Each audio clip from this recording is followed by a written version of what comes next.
Bueno, fin de semana súper caliente, Héctor Martín Galeano, y de balaceras, en este caso importantes como todas las otras, pero la primera, por lo menos, víctima fatal de esta seguidilla de episodios donde se balearon casas de jueces, y en este caso un muchacho el sábado que termina muerto de 7 balazos. Sí, 5 que le impactaron en el tórax, de 7 balazos que le dispararon el sábado a las 22:10 en su casa en Rosario.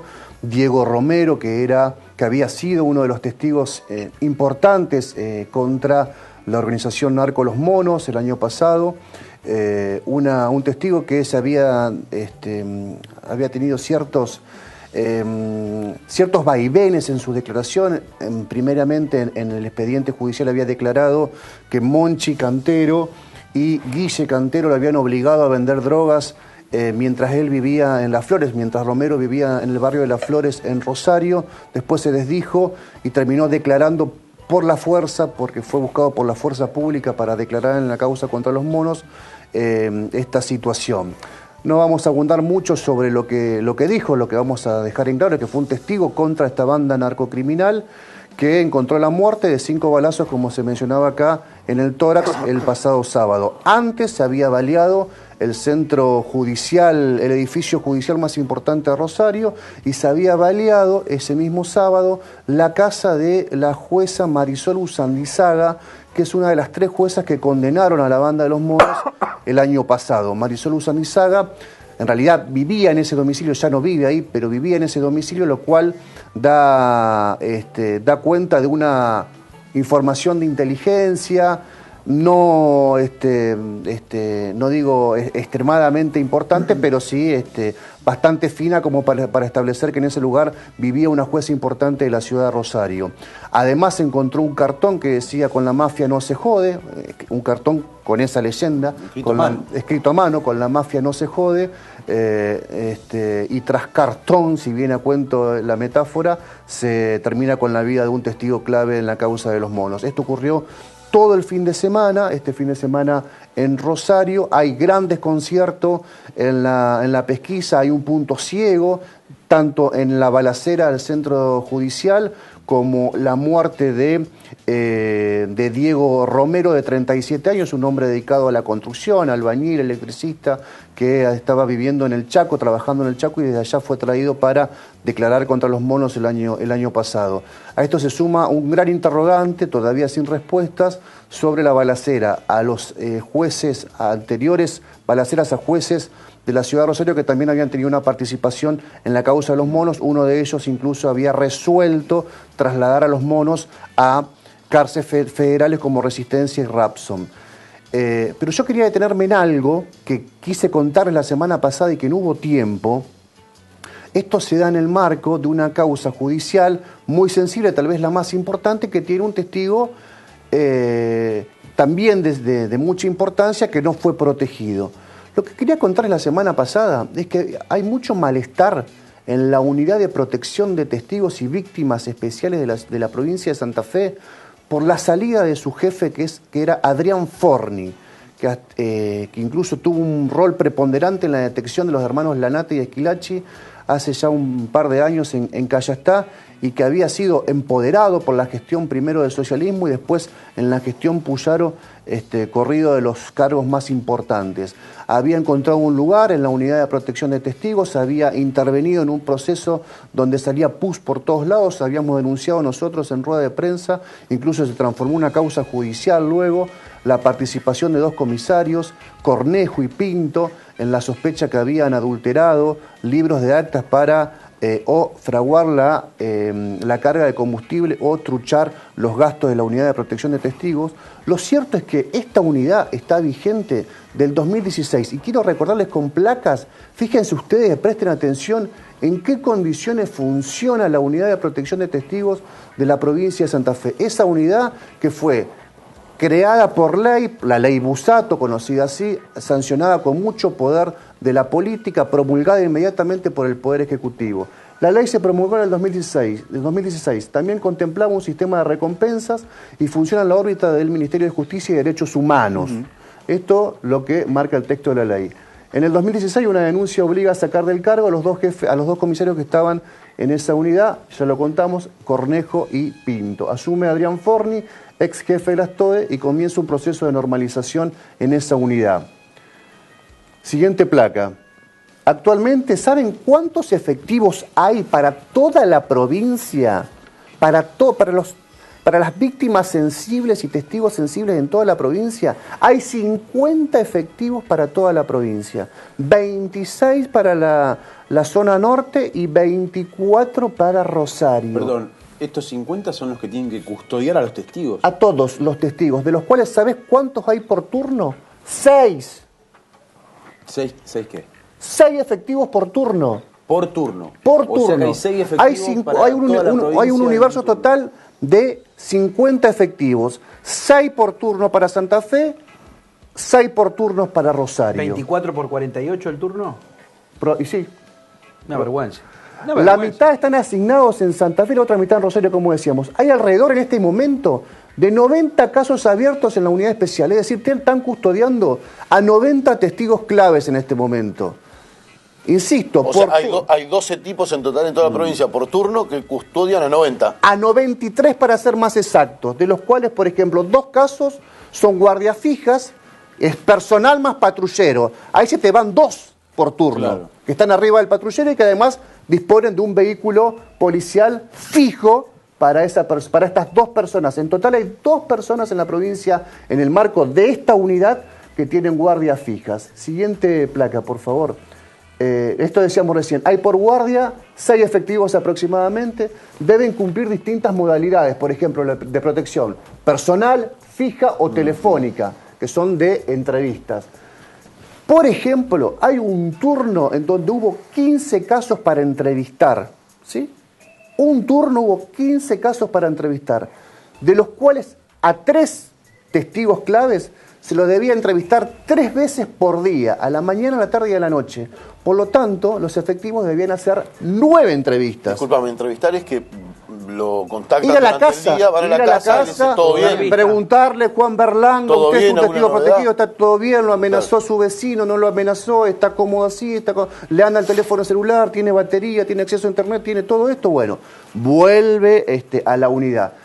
Hubo un turno en donde hubo 15 casos para relevar, de los cuales en 3 había que entrevistar 3 veces en el día. Es decir, se hicieron 22 entrevistas para 3 o 4 numerarios que había por ese turno. Insólito, absolutamente inhumano, excepcionalmente imposible de lograr excelencia en el cuidado de las personas con estas características. La excelencia está muy lejos. Muy lejos. Ni siquiera algo mínimo. Imagínate una situación en donde hay un colapso, en donde 2 o 3 testigos sean amenazados o sufren un atentado, se colapsa el sistema de la unidad. Recursos mínimos para trabajar, los numerarios no cuentan con partidas para comida. Es decir, no hay refrigerio, tienen que volver a la casa. Algunos dirán, bueno, ¿qué querés? También los maestros vuelven a su casa a comer. Toda la policía tiene un refrigerio. La unidad especial de protección de testigos en Santa Fe no tiene partida para comer en la unidad. Trabaja en una oficina cedida por otra unidad, que es la unidad de protección a querellantes en causas de delitos de lesa humanidad. Esto fue creado en su momento por Jorge Obey por decreto y después se formalizó con la creación de una unidad por ley.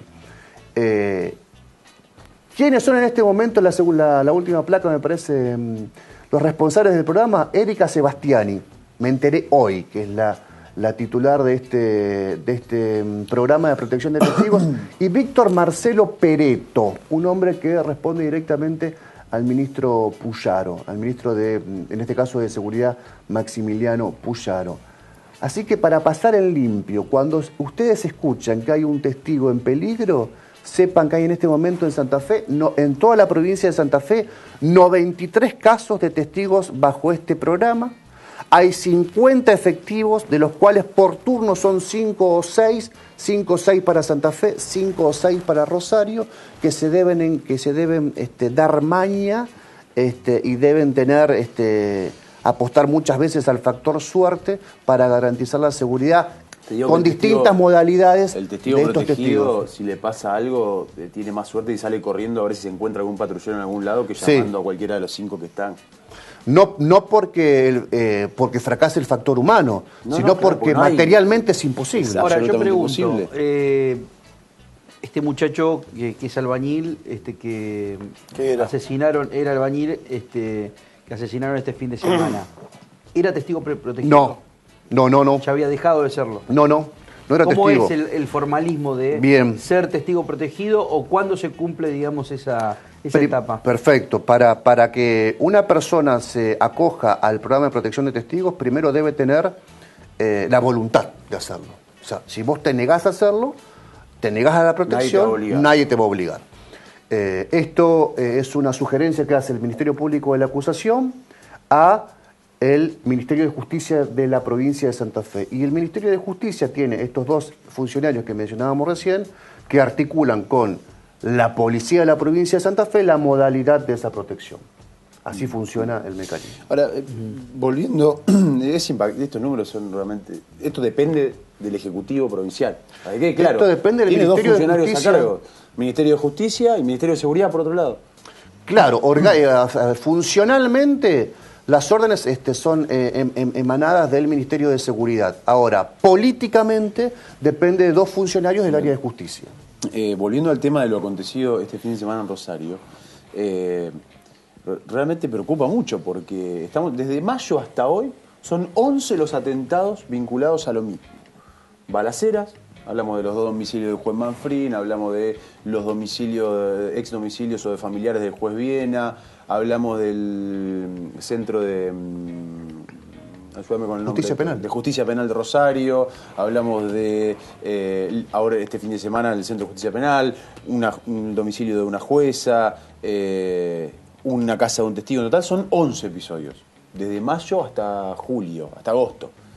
Estamos hablando de 11 episodios mafiosos con la misma metodología de los 11. En moto, Sí, en moto. con cuellera, o con gorro, o con casco, con armas 9 milímetros, semiautomáticas, ráfagas de disparos a los domicilios o a los lugares donde estamos hablando. La justicia hasta ahora no tiene la más pálida idea de quiénes o cómo. Hubo 4 personas por el primer episodio detenidas, demoradas por el juez Manfrín, automáticamente quedaron libres y aparentemente no tenían nada que ver. Hasta el momento la justicia no dio respuesta. La política, cada vez que pasa algo, sale algún funcionario a nivel nacional o provincial a decir, fíjense lo bien que estamos, porque le estamos bocha a fondo con el narcotráfico, con las mafias, vamos hasta el hueso, mientras tanto están agarrando a tiros a jueces o domicilios de jueces, al Estado te están agarrando a tiros. Y la verdad es que es insólito que nosotros como ciudadanos veamos esto, ¿no? El ministro Puyaro diciendo que esto es por la lucha contra las mafias y la decisión de ir a fondo. La ministra Bullrich diciendo no perdonamos a los narcos y vamos a fondo. Pero hagan algo, muchachos, porque nunca, de hecho creo que muchas veces lo hemos hablado, se intentó en su momento emparentar la provincia de Santa Fe con Medellín en sus peores épocas o Rosario con ciudades de México donde el flagelo del narcotráfico ha hecho mella de manera muy preocupante. Y siempre lo dijimos, no se puede comparar. Es inmensamente distinto el fenómeno de la República Argentina y de la provincia de Santa Fe con estos países. Primero por la dimensión de las bandas de las cuales estamos hablando. En Argentina no hablamos de grandes cárteles de la droga. Hablamos de clanes familiares que se disputan territorio y generalmente se matan entre ellos. Ahora, esto es un capítulo distinto, porque hasta el momento nunca habíamos visto 11 episodios de atentados directamente contra el Estado, con balaceras a casas de jueces, de testigos, al Centro Judicial Penal de Rosario. Digo, hasta el momento no habíamos visto este capítulo. Esto es un nuevo capítulo, digo, que es distinto. ¿O me equivoco? ¿O es muy loco lo que estoy diciendo? Es absolutamente colombiano este capítulo, además. Exactamente, a eso voy. Es muy parecido a eso que se rechazaba en su momento, ¿no? A esa estigmatización que se rechazaba en su momento. Hay un mensaje que evidentemente es mafioso contra las instituciones. Habrá que ver si en ese mensaje mafioso participan sectores y bolsones del Estado. La policía, hay información de inteligencia muy fina, hay domicilios baleados que pertenecieron como en su condición de inquilinos a viejos hombres, a personas que lo habitaron y que forman parte del Poder Judicial, que eso da cuenta que esa información no es información de los canteros, no es información que sale de la cloaca del barrio de Las Flores o del barrio La Lata o de Castelli. Es información que tienen otras personas que conocen el recorrido de los funcionarios judiciales y que están aportando esa información y que además saben que en esos lugares no hay domo, no hay cámaras de seguridad, no hay vigilancia, la zona está liberada. Esto sí es realmente un contexto más Ahora, colombiano. Fíjate lo que publica hoy La Capital de Rosario. Dos cosas que me llaman la atención. La declaración de la madre.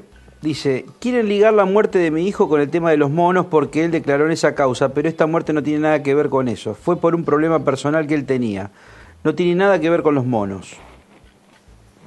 A mi hijo todos lo conocen en el barrio y estuvo muchas veces preso, pero su muerte no está ligada con los canteros. ¿Qué tengo que deducir de esto? La madre tiene un sogaca tremendo. Y después, lo que publica también La Capital, en el principio de esta nota, de ayer o hoy, dice, en el 2013 aportó nombres y roles de la banda de los monos, rehusó ir al trámite oral y cuando se lo llevaron por la fuerza se desdijo. Y habla justamente de que en el 2013 había dado muchos datos sobre los monos, sobre cómo había sido un asesinato, pero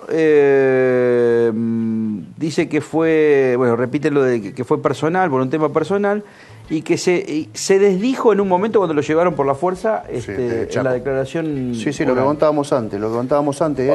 Él declara en el 2013 que Monchi y Guille le ofrecen, estando él viviendo en el barrio de Las Flores, vender droga en un búnker, que él se niega y que Monchi le ordena a un sicario dispararle y acabar con su vida. Que él los conocía a los canteros por sus relaciones, porque tenía muchos hermanos y familiares que estuvieron presos en Coronda y que conocían la relación, o que tenían una relación con la banda de los monos, y que se desdijo porque él declara en un contexto en donde le acomodan la declaración, según contó quien estaba al frente de esa investigación, la brigada de judiciales, el comisario Cristian Romero y el juez Viena. Pero él la firma de conformidad y la vuelve a refrendar en otro momento de la investigación. Lo que pasa es que este hombre, al ver que los monos seguían baleando a gente, bajando soldaditos, baleando incluso el furgón que trasladaba a los presuntos asesinos del pájaro cantero en plena autopista, imagínate, cualquiera cambiaría de opinión, ¿no? En declarar contra hay tres cosas que a mí me parece que hay que subrayarlas. Primero, lo que decía Juani, y todavía la justicia ni la inteligencia no saben nada, digamos, de todos estos casos, desde la balacera, todo, hasta la balacera en la casa del gobernador, hasta el traslado, hasta todo lo que pasó ahora, el muerto. Es preocupante, digo, porque en realidad hay una banda organizada con capacidad de hacer estas cosas y el Estado no sabe, no tenemos ningún contacto desde el Estado para saber de qué se trata esto, quiénes son. Eso es grave.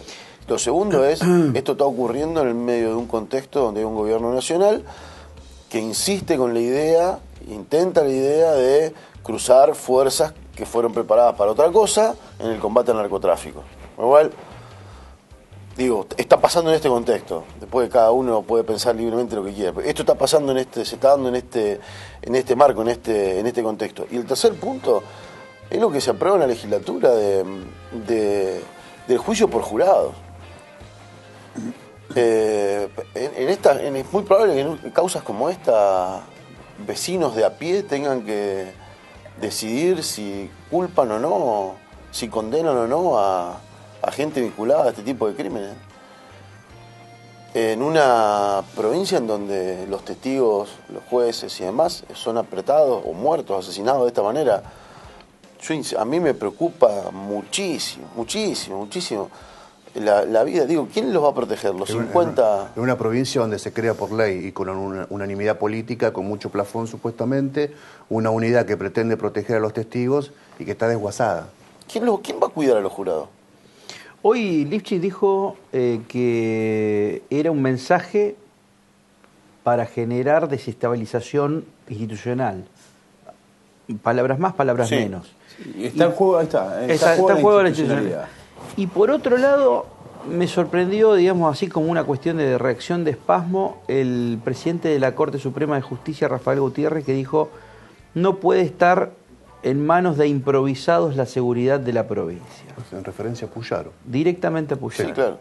O sea, vieron que en estos quilombos, estos hechos, digamos, que conmueven a la sociedad, son utilizados, digamos, por la política, pero también por otros Sí. por otros jugadores fuertes. Lifchitz igual, ese comodín Lifchitz ya lo gastó, ¿eh? Sí, lo que Que pasa está Juan, arreglo la institucionalidad, ¿se acuerdan? ¿No? Apenas asumido Lifchitz, una denuncia que parecía que... Yo estaba viendo por redes sociales también la reacción de la política, y creo que en esto, digamos, debería estar la política toda junta. ¿Viste? Yo... la única vez que vi a toda la política junta, que fue como para generar promesas sobre el bidet, fue cuando existió el atentado contra Bonfatti, que sacaron todas las fotos, se saludaron todos, lo del PRO, y el abrazo con por lo del el Frente Viena, para la ¿no? Victoria, y el abrazo, A Juez Viena. bueno, eso también. De todas Pero formas- fíjate vos esto, ¿qué es lo que hace la justicia federal? Fíjate, lo hablamos en este programa. No hay casi reacción de la justicia federal en cuanto al narcotráfico. Esto es un hecho. En Rosario. En Rosario y acá también. No, acá no. Tenés fiscales que investigan, pero jueces que no bajan el martillo. No, acá hubo, escúchame, acá hubo en los últimos años detenciones muy importantes. Pero fueron juzgados por eso. Impulsadas por la justicia federal y con Pero un trabajo de fueron policía de juzgados Santa Fe. el zurdo Villarroel, todos los casos, digamos, de narcotráfico. Fueron los tipos, los que presuntamente eran narcotraficantes. Sí. ¿Fueron juzgados por narcotraficante o fueron Claro, juzgados por otra? por traficante y por lavado de dinero. En el caso Está de el los caso monos ya Beto- sabemos muy bien Beto que no. Bassimiani. Beto Bassimiani, el zurdo Villarroel, sí. el tuerto Sí. Mendoza, Bueno. Baigoría, que es el hermano del quien fuera jefe de drogas Pero peligrosas. fueron Taparé. juzgados por narcotráfico. Están siendo juzgados por narcotráfico. O por la ya lo justicia fueron. provincial en algunos casos. Por la justicia federal en todos los casos. Bueno. De todas formas, perdón, ¿de qué sirve la foto de toda la política? De nada, porque nada. es solamente hablar del diagnóstico. En la medida que esta gestión no termine confesando que lo ha desbordado el fenómeno de la narcocriminalidad y son responsables de este fenómeno, porque si se expande es en el 2006, digamos, la última parte de Obey, y toda esta gestión, porque tiene que ver la expansión inmobiliaria, tiene que ver Esperanto abriendo sus puertas en el 2012 en Rosario, cuando todo el mundo decía que era un narcotraficante el que abría Esperanto en Rosario, Luis Medina.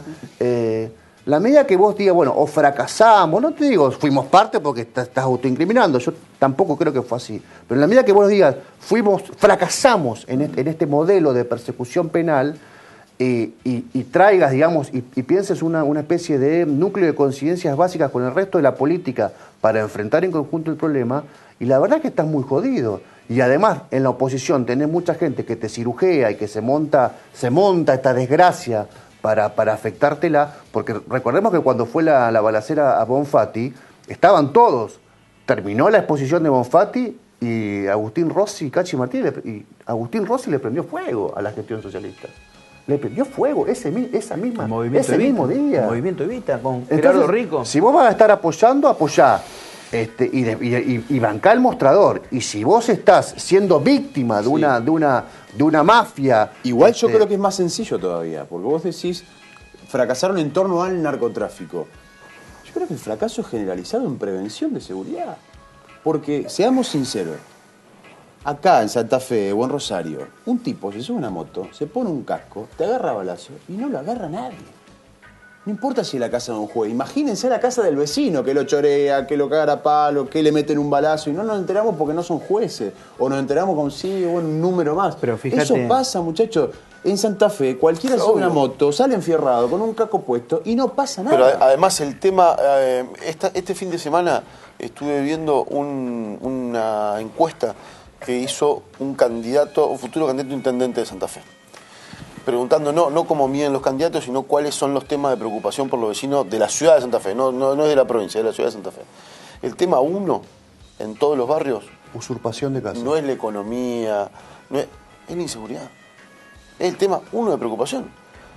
Digo, y es un tema que es visto desde la óptica de quienes van a competir para la intendencia, quienes van a ser concejales de Santa Fe, es un tema más difícil de abordar, porque vos, como intendente o como concejal, no tenés herramientas para hablar del tema de inseguridad. Sin embargo, es el primer tema de preocupación que te encontrás cuando vas a hablar con la gente en los barrios.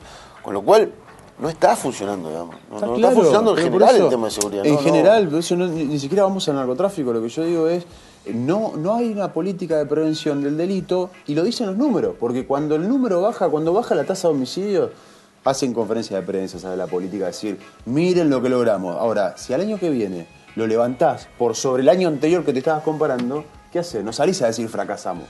No dicen nada. Y la verdad es que el vecino estas cosas las ve todos los días. Tipos que andan en la calle con total impunidad, enfierrado por todos lados, y hacen lo que quieren. No hay un sistema de prevención. Entonces después te dicen, no, pasa que la puerta es giratoria. Bueno, puede ser. Avancemos sobre una discusión de qué hace la justicia al respecto. Ahora, la prevención está fallando. Esta gestión tuvo 1 año y medio a una jefatura de la unidad regional, que fue la de Luis Siboldi, cuyas principales unidades terminaron con sus jefes presos, porque formaban parte del problema, en lugar de combatirlo.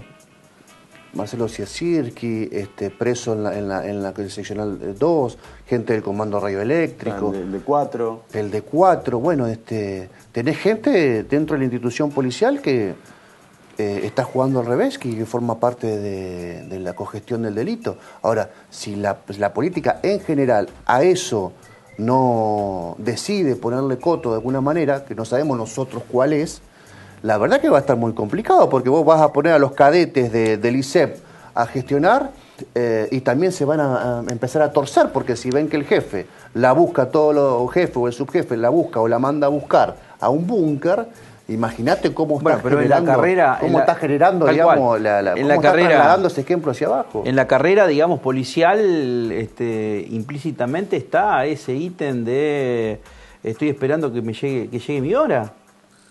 De los ascensos en las estructuras, digamos, en las estructuras tan verticalistas, están esperando, digamos, llegar a los puestos de mando para dar órdenes y llegar a hacer lo que hacía el jefe. Y acá lo tomamos como una cuestión, digamos, de escandalosa, que vayan a manguear un kilo de helado hasta con la firma y el sello de la cana, como fue en algún momento, digamos, acá en 4 de enero y Boulevard, que fueron a pedirle a Grido, no me acuerdo. Sí. Vos te das cuenta de que por ahí algunos patrulleros paran enfrente de una pizzería, enfrente de una roticería, y no precisamente van a pagar de su sueldo el refrigerio, Héctor. Pero acá hay cosas que son mayores. Estamos muy enfrascados en el narcotráfico, que es, me parece, prioridad número 1, pero esas mismas bandas narcocriminales tienen ya una estructura armada para piratería del asfalto, para y la policía para poder tener desarmaderos. ¿Es un eslabón de esa cadena? O sea, vos decís, hay ¿cuántas chacaritas hay en la ciudad de Santa Fe? No solamente dentro, sino fuera del ejido urbano. ¿Cuántas chacaritas hay? Y hace falta ir por Montevera, hace falta ir por Recreo para darte cuenta, digamos, que hay desarmaderos, talleres que cada vez están creciendo más, tienen 1 hectárea de campo y lleno de autos que son cadáveres de autos. ¿Qué piensan ustedes? ¿Por qué tiene ese taller tantos autos desarmados, tantos autos hechos cuero? Nadie se preguntó eso. Digo, la sensación que da de que de la soledad que tiene el vecino, porque nadie patrulla, ni nadie, no hay las parejitas que había antes, digamos, dando vuelta por los barrios. A mí me toca con mis viejos, un barrio Mariano Comas. Durante 8 meses una obra que paralizó el flujo, el tráfico de autos en calle Mariano Comas. No pasaba, no entraba una ambulancia, no entraba un patrullero, no entraba... Imagínate, durante 8 meses una obra, ¿sabés la cantidad de robos? La cantidad de pungas que aparecían directamente o motochorros en ese momento. ¿Y qué vas a hacer? Te dice, no, te recomiendo que vayas a hacer la denuncia. Sí. ¿Pero para qué lo querés, digamos? ¿Para un informe del mapa del delito? Porque no me vas a solucionar nada. O sea, el pelotudeo que hay, impresionante. El problema es que, lo dijimos otra vez también, digo, la gestión de lo prohibido y el financiamiento de la política, mientras no sean dos temas que la política se anime a hablarlo de frente de frente a la sociedad, pasa una cuestión de quién junte más pruebas, digamos, pero después es una ridiculez, digamos, pero es lo que pasa. Nuestro sistema funciona sobre 2 mentiras, muchachos. Entonces, cuando vos tenés un sistema que funciona arriba de 2 mentiras, te cruje por un lado o por el otro. En definitiva, terminás siendo más o menos habilidoso para poder administrar eso. Es un problema. Y un problema porque además las consecuencias no las viven quienes los manejan, sino que las vive después la gente en la calle, la sociedad en la calle. ¿Qué es lo que dice Héctor? Cuando vos ves que hay un jefe de policía que recauda el laburo en otro y los demás abajo recaudan a lo fino, digamos. Pero ¿cómo puede ser, Juan? Digamos. ¿Cómo puede ser? Cuando eso fue lo del caso Tognoli, empezamos a detectar con Héctor algunos datos sobre cómo era la vida de los ex jefes antes de Tognoli y cómo es la vida de los que vinieron después. Hubo causas que se abrieron. Vos en un momento hiciste un informe, había 100 jefes policiales investigados. ¿Cuántos pensás que fueron en cana? Uno solo, Arismendi. No, Arismendi está con un proceso abierto. Ni siquiera, proceso abierto. Sí. Otro tenía una flota de taxis, otro flota de remises, un edificio. Uno se había agarrado, tenía un fetiche de comprarse un barco. Sí, saco. El problema es quién los puede señalar con el dedo y quién los puede meter presos. Pero si hay proceso abierto, hay 100 tipos investigados, ¿por qué no arrancas por ahí? Porque quizás tenés desde afuera también muchachos armando una estructura desde afuera. Por eso, porque además es probable que si lo metés adentro esos señores se enojen y cuenten cosas.